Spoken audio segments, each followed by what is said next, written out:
Ada yang ingin saya tanyakan pada Kang Ikram. Mungkin teman-teman menunggu-nunggu. Dan ini menjadi momentum penting. Bagaimana menurut pendapat Kang Ikram terkait dengan riset Kiai Imad sebagai pengurus LDNO, PBNO? Saya sebagai santri saja. Saya tetap santri. Jadi setahu saya Kiai Imad itu alim dan rajin nulis. Nah itu artinya kan sudah membaca berkali-kali dan kitabnya banyak sekali, bukan lebih dari 10. Maksud kitab karya beliau? Iya, karya beliau. Kalau ada nulis terkait dengan nasab Ba'alawi, itu hanya salah satu di antara karya-karya beliau yang sangat bagus-bagus yang lain. Itu hanya salah satu di antaranya. Nah, kemudian kenapa yang muncul hanya itu saja? Saya juga nggak tahu. Mestinya kitab-kitab yang lain justru dikaji biar tahu siapa itu Kiai Imad. Karena kitab yang lain tidak bersentuhan dengan tata sosial kan? Juga iya. Mestinya kan mau balaghah, cita rasa bahasa. Itu kan juga harus masuk tata sosial. Tapi ini persoalannya kan yang satu yang hot ini itu kan betul-betul menjadi krusial di tengah masyarakat terkait dengan tingkah Habib yang luar biasa itu kan. Sudah betul-betul hegemonik. Menurut saya itu sudah membuat ajaran baru, seolah-olah Islam itu agama nasab. Makanya diem-diem Kang Ikram ini, jujur aja ini disaksikan banyak orang. Pengurus-pengurus NU yang tingkat PCNU yang saya temui itu secara personal itu mendukung tesis Kiai Imad. Tapi ketika mau saya minta untuk bicara secara publik, mereka nggak mau dulu kan? Nggak mau dulu. Karena namanya pengurus itu semuanya harus diurus. Oh gitu, yang salah pun harus diurus. Betul, tidak hanya yang benar ya. Kalau yang urus yang benar itu gampang. Tapi saya nggak tahu apakah Tapi ketika urus yang salah, kecemburuan dari yang benar pasti akan muncul. Nah, menjadi pengurus harus berani kadang ambil risiko itu. Atau ini yang dulu pernah disampaikan Kiai Miftah, beliau belum berani menunjukkan secara eksplisit berada pada pihak mana, seolah-olah memang ngayomi semuanya karena dianggap semuanya adalah dalam tanda kutip orang-orang rojulun minal kirami indana, orang-orang yang mulia semuanya barangkali.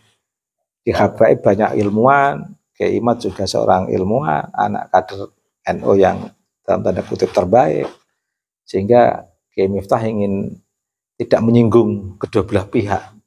Tapi akhir-akhir ini saya tadi baru baca YouTube, Kiai Miftah sudah nampak meyakinkan pada masyarakat bahwa kajian nasab itu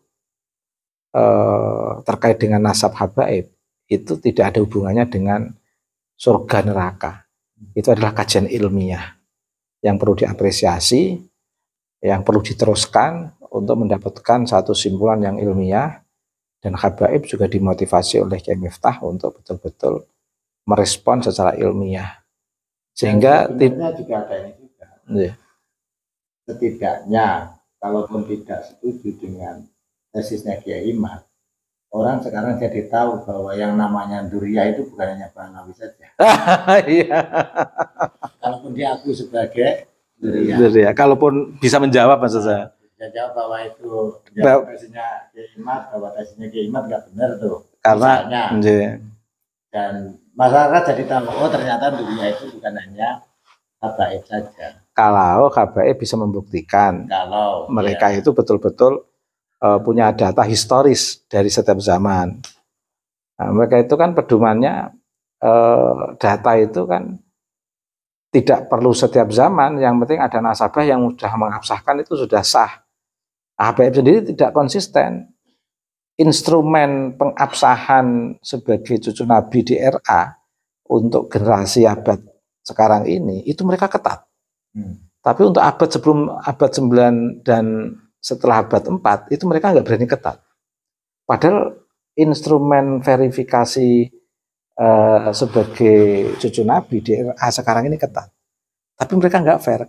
Ketetatan yang mereka terapkan sekarang ini itu tidak diberlakukan untuk setiap zaman di 5 abad yang kosong itu tadi kan.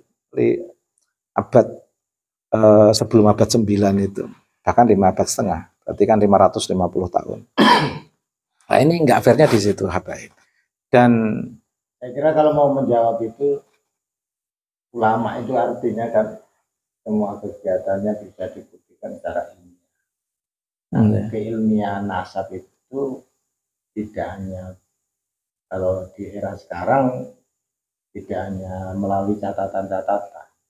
Nah, keilmiahan sekarang bisa dibuktikan dengan DNA. Iya. Sebenarnya sudah selesai mudah ya. Kan bisa diurut dan itu memang ilmiah. Dan ciri ulama itu kan diantaranya ilmiah. Dan Habib tidak, hal yang paling ditakuti Habib kan bukan Allah, tapi tes DNA.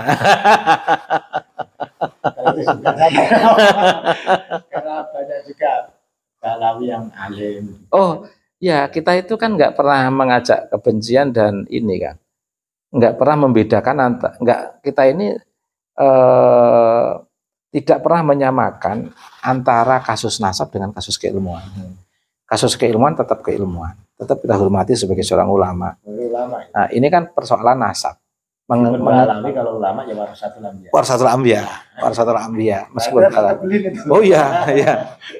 Iya. Ini yang kita clearkan kan pengakuan sebagai cucu Nabi. Karena yang bikin rusak di tengah masyarakat terkait dengan perilaku Habaib itu kan banyak yang mengaku cucu Nabi tapi perilakunya nggak sesuai dengan Nabi, sehingga perlu ada riset Kiai itu. Setelah diteliti, oh ternyata memang bukan cucu Nabi. Ya sudah, kalau bukan kapasitas ulama yang tidak berakhlakul karimah, dilupakan, toh bukan cucu Nabi.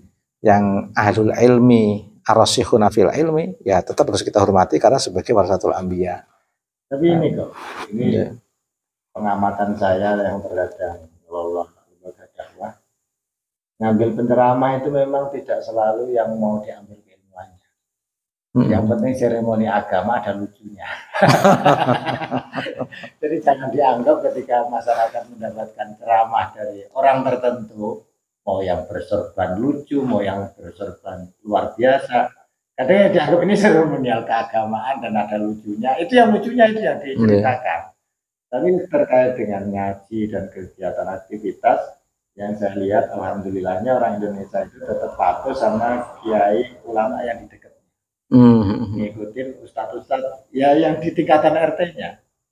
Nah itulah yang kembali dari awal bahwa sebaiknya memang belajar keagamaan itu ya sejak kecil saja.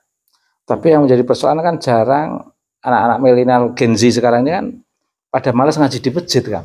Nah, malas ngaji di masjid dan malas ngaji di pondok. Ngajinya di sosial media. Akhirnya putra-putra dia harus buat.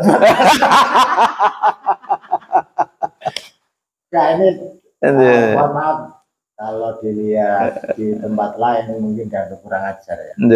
Santri dan putranya dia. Ini asik di Rembang ini di Rembang. Sekarang aja kalau 3 hari kita nggak nampak kan, mereka menanyakan WA, kok betul ngaos malih. Jadi karena Habaib kalau ceramah biasa bahas nasab, sehingga identik agama Islam itu seperti agama nasab. Makanya ketika kita bikin podcast tentang Habib itu dikira juga bicara agama. Padahal kita di sini bicara sejarah. Tapi masyarakat ada yang WA saya, kok mboten ngaos malih. Karena bahas Habib itu tadi. Sejarah. Karena Islam kan sebagian dari Quran itu cerita soal sejarah. Dan pemirsa, kita ingin meyakinkan ke publik bahwa kajian nasab itu bukan kajian agama, itu kajian sejarah. Karena Islam bukan agama nasab, itu harus dicatat tebal-tebal. Sehingga kalau ada penceramah dari Habaib misalnya, kok lebih mengedepankan ceramah nasab, itu amplopnya dikurangi saja itu.